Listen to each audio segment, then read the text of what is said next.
Hello students, learners पे में आपका स्वागत है। आज हम कक्षा 8 का हिंदी के पाठ 1 ध्वनि के प्रश्न उत्तर सॉल्व करेंगे। तो चलिए शुरू करते हैं। पहला प्रश्न, कवि को ऐसा विश्वास क्यों है कि उसका अंत अभी नहीं होगा? तब इसका उत्तर क्या है कि कवि को ऐसा विश्वास इसलिए है क्योंकि अभी उसके मन में नया जोश व उमंग है। अभी उसे काफ़ी नवीन कार्य करने हैं, मतलब कुछ नए काम उसे और करने हैं। वह युवा पीढ़ी को आलस्य की दशा से उबारना चाहते हैं। मतलब जो युवा पीढ़ी है वो जो उनमें आलस्य या आलस है उससे उसको उबारना माने निकालना चाहते हैं। ठीक है, नेक्स्ट क्वेश्चन, फूलों को अनंत तक विकसित करने के लिए कवि कौन कौन सा प्रयास करता है? मतलब फूलों को विकसित करने माने इन्फिनिटी, अनंत माने इन्फिनिटी जिसका कोई अंत। अच्छा, आपको एक बात बता दूं कि जो इस पाठ के जो डिफ़िकल्ट वर्ड्स या शब्दार्थ हैं उसका भी मैंने एक वीडियो डाल रखा है जिसका लिंक मैं डिस्क्रिप्शन में दे दूंगा। आप चाहें तो वहाँ से जाके वर्ड मीनिंग भी देख सकते हैं। ठीक है, तो इसका उत्तर क्या है? फूलों को अनंत तक विकसित करने के लिए कवि उन्हें कलियों की स्थिति से निकालकर खिले फूल बनाना चाहता है। मतलब पहले क्या होता है, कली होती हैं, फिर वो फूल खिलते हैं। कवि का मानना है कि उसके जीवन में वसंत आया हुआ है, इसलिए वे कलियों को हाथों से वासंती स्पर्श माने वसंत से भरा हुआ स्पर्श माने टच देने से वो खिला देगा। मतलब उसके मन में ही जो है वो वसंत आया हुआ, उसके जीवन में वसंत आया हुआ माने खुशियाँ आई हुई हैं। तो वो उसी वसंत को जैसे उन कलियों को छुएगा तो उनको जो वसंती स्पर्श, जो वसंत का स्पर्श वो देगा, उससे वो फूल जो है कली जो कली जो है वो फूल बन के खिल पड़ेंगे। वह फूलों की आंखों से आलस हटाकर उन्हें चुस्त व जागरूक कर देना चाहता है। मतलब जो युवा पीढ़ी है उनको आलस से हटाकर जागरूक कर देगा। मतलब यह फूल और उसने युवा पीढ़ी के बीच में कंपैरिजन किया है। ठीक है, नेक्स्ट क्या है? कवि पुष्पों की तंद्रा और आलस से दूर हटाने के लिए क्या करना चाहता है? कवि पुष्पों की तंद्रा और आलस से दूर हटाने के लिए उन पर अपना हाथ फेरकर उन्हें जगाना चाहता है। उनको चुस्त, प्राणवान, आभावान व पुष्पित करना चाहता है। अतः कवि नींद में पड़े युवकों या नवयुवकों को प्रेरित करके उनमें नए उत्कर्ष के स्वप्न जगा देगा, उनका आलस दूर भगा देगा तथा उनमें नए उत्साह का संचार करना चाहता है। मतलब उनमें एकदम नई एनर्जी लाना चाहता है। ठीक है ना, नेक्स्ट क्या है? वसंत को ऋतुराज क्यों कहा जाता है? वसंत ऋतु जो होती है उसको ऋतुराज माने ऋतुओं का राज, मतलब सबसे बेस्ट क्यों कहा जाता है? वो आपस में चर्चा कीजिए, मतलब आपको ये बताना है। तो अब उसमें क्या कर सकते हैं, हम बता सकते हैं वसंत को ऋतुराज कहा जाता है। क्यों? क्योंकि ये सभी ऋतुओं का राजा है। मतलब ऋतुओं का राजा मीन्स ऋतुराज। इस ऋतु में प्रकृति पूरे यौवन पर होती है। इस ऋतु के आने पर सर्दी कम हो जाती है, मौसम सुहावना हो जाता है।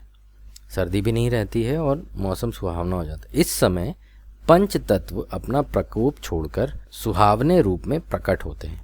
पंचतत्व क्या क्या है? जल, वायु, धरती, आकाश और अग्नि। ये सभी जो है अपने मोहक रूप में दिखते हैं, मतलब अच्छे लगते हैं, सभी को अच्छे लगते हैं।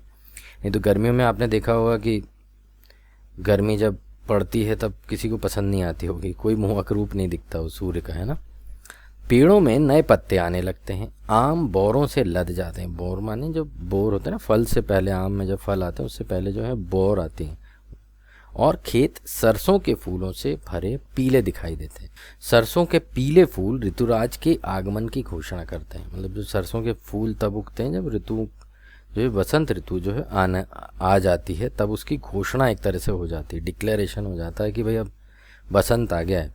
खेतों में फूली हुई सरसों पवन के झोंकों से हिलती ऐसी दिखाई देती है मानो सामने सोने का सागर लहरा रहा। मतलब पीली, इस कदर पीली दिखती है वो सरसों, इस तरह से फैली हुई या पूरी लहलहाती हुई दिखती है जैसे सोने का सागर, मतलब एक गोल्ड का एक सागर या सी जो है वो लहरा रहा हो। कोयल पंचम स्वर में गाती है, मतलब एकदम मीठा स्वर में गाती है और सभी को कुहू कुहू की आवाज़ से मंत्र मुक्त कर देती है, सबको खुश होती है। इस ऋतु में उसकी छटा देखते ही बनती है। इस ऋतु में कई प्रमुख त्यौहार मनाए जाते हैं जैसे वसंत पंचमी, महाशिवरात्रि, होली और आदि। मतलब ये जो सारे त्यौहार जो होते हैं वसंत के ही ऋतु में ये आते हैं। वसंत ऋतु में आने वाले त्योहारों के विषय में जानकारी एकत्र कीजिए और किसी एक त्यौहार पर लिखिए। अब यूँ तो वसंत ऋतु में कई त्यौहार मनाए जाते हैं, जैसे वसंत पंचमी, महाशिवरात्रि, होली, ये सब। लेकिन हम इसमें किसका लिख रहे हैं, निबंध लिख रहे हैं होली पर, ठीक है।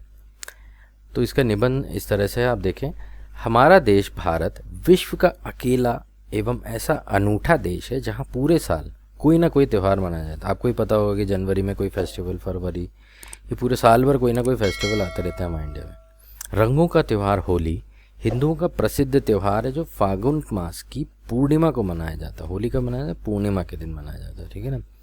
यह त्यौहार रंग एवं उमंग का अनुपम त्यौहार है। रंग भी होते हैं और लोगों में खुशी भी होती है, उमंग भी बहुत होती है। जब वसंत अपने पूरे यौवन पर होता है, सर्दी को विदा देने और ग्रीष्म का स्वागत करने के लिए इसे मनाया जाता है।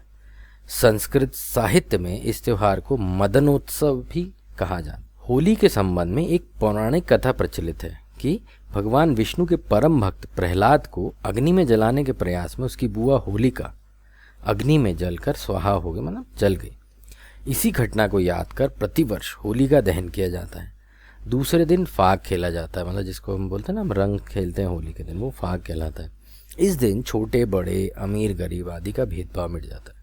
सभी एक दूसरे पर रंग फेंकते हैं। हमने देखा वो हर आपके घर में भी कोई छोटे होते हैं, वो अपने बड़ों के ऊपर या तो रंग लगाते हैं, नहीं तो गुलाल लगाते हैं, ठीक है ना, और गले मिलते हैं।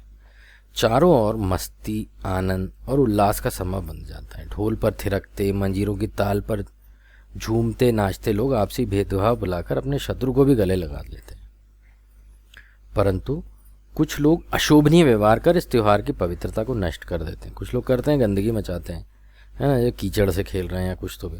हमारा कर्तव्य है कि हम होली का त्यौहार उसके आदर्शों के अनुरूप मनाएं तथा आपसी वैमनस्य, बैर भाव, घृणा आदि को जलाकर एक दूसरे पर गुलाल लगाकर आपस में प्रेम, एकता और सद्भाव बढ़ाने का प्रयास करें।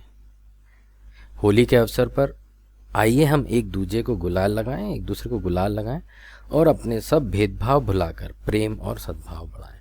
मतलब होली तो इसीलिए मनाया जाता है ना।